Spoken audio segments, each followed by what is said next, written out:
Queridos irmãos, Deus abençoe a sua vida, a paz do Senhor Jesus. Nós vamos agora trazer um comentário da palavra do Senhor. Eu tenho certeza que Deus vai falar aos nossos corações. Então fica conosco, assiste o vídeo até o final, se inscreve, deixa o seu like, seu comentário, tá bom? Queridos, eu estava meditando aqui no livro de Josué, capítulo de número 7, e logo no título está escrito: os israelitas foram derrotados. Queridos, e no versículo de número 6, até por volta do versículo 8, Josué, que era o líder de Israel, vai questionar a Deus por que a derrota veio. Por que a derrota? Isso acontece em nossos dias também. Às vezes questionamos a Deus por que não deu certo aquilo que tinha tudo para dar certo. Por que deu errado? Por que às vezes o fracasso veio? Por que a derrota? O questionamento de Josué. E eu quero falar aqui em poucas palavras sobre 3 pontos pelo qual a derrota vem. 3 pontos pelo qual vem a derrota. Então preste muita atenção. O primeiro motivo pelo qual abriu a janela da derrota para o exército, o próprio Deus revelou. A partir do versículo de número 10, quando Josué orava, quando Josué questionava, o próprio Deus vai deixar claro: Josué, a culpa não é minha. Qual é o problema? Tem pecado escondido no meio da congregação.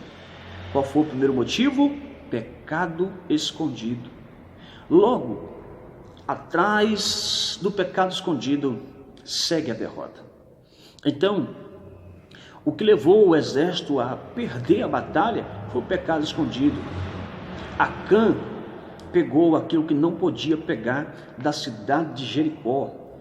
Logo após que os muros foram derribados, a cidade destruída, algo ali naquela cidade encheu o coração de Acã. Ele viu algo ali, alguns objetos, e no ver, o seu coração desejou e acabou pegando para si. Que muito mais terrível do que pecar é esquecer que Deus vê os nossos pecados. É esquecer que, embora os homens, as pessoas não vejam, mas Deus ele está vendo todas as coisas. Queridos irmãos, e me chama a atenção é que o pecado de Acã levou o exército todo a ser fracassado. O pecado de Acã levou a sua família a ser apedrejada publicamente. Olha, meus irmãos, esta palavra é muito forte, é muito séria. Quem sabe eu falo com alguém que está vivendo uma situação que precisa de confessar. Confesse o seu pecado. Acã poderia ter confessado logo, mas não. Acã deixou que o seu pecado, as consequências do seu pecado sobreviessem. E de fato veio. O pecado é como um cartão de crédito. O cartão de crédito, você vai na loja, você compra, volta para casa feliz, com as mãos cheias de sacola, mas 30 dias depois, a fatura, o boleto, chega em casa, não é verdade? O pecado é a mesma coisa. Durante o momento do pecado, pode ser prazeroso a carne, mas depois a amargura chega em casa, a consequência bate em nossa porta. Olha, meus irmãos, não é justo fazer outras pessoas sofrerem ou sentir os seus passos pesados por nossa culpa. Quantos lares, quantas casas têm pecado escondido? Quantas congregações, pecados escondidos nos altares e assim por diante. Adultério escondido, roubo, pecados que estão debaixo dos panos, ninguém está vendo. Só que há um Deus no céu que está vendo todas as coisas. E a consequência é trágica, a consequência é terrível. Um dia a casa cai. Eu costumo dizer que se nós não revelar os nossos pecados nos revelará. Se nós não revelar o nosso pecado, confessar os nossos pecados revelará o nosso caráter publicamente. Pastor, mas se eu confessar o meu pecado agora, eu vou passar vergonha. Olha, irmão, é melhor a gente se envergonhar agora do que depois. É melhor chorar agora para sorrir amanhã do que sorrir hoje para chorar amanhã. todo pecado tem que ser confessado. E Deus está pronto para perdoar. 1 João capítulo 1, versículos 7 ao 9. A Bíblia garante categoricamente que o sangue de Jesus Cristo nos purifica de todo pecado. Livro de Provérbios, capítulo 28, versículo 13. A Bíblia diz que aquele que encobre os seus pecados, aqueles que tampam, aqueles que encobrem, aqueles que acobertam, aqueles que colocam debaixo do pano os seus pecados, esses não prosperará. Não vai muito longe, um dia a casa cai. Pode demorar 1 ano, 2 anos, 3 anos, mas um dia a casa cai. Mas aquele que confessar o seu pecado e deixar, esse alcança a misericórdia. Provérbio 28, versículo 13. Então Deus está pronto para perdoar.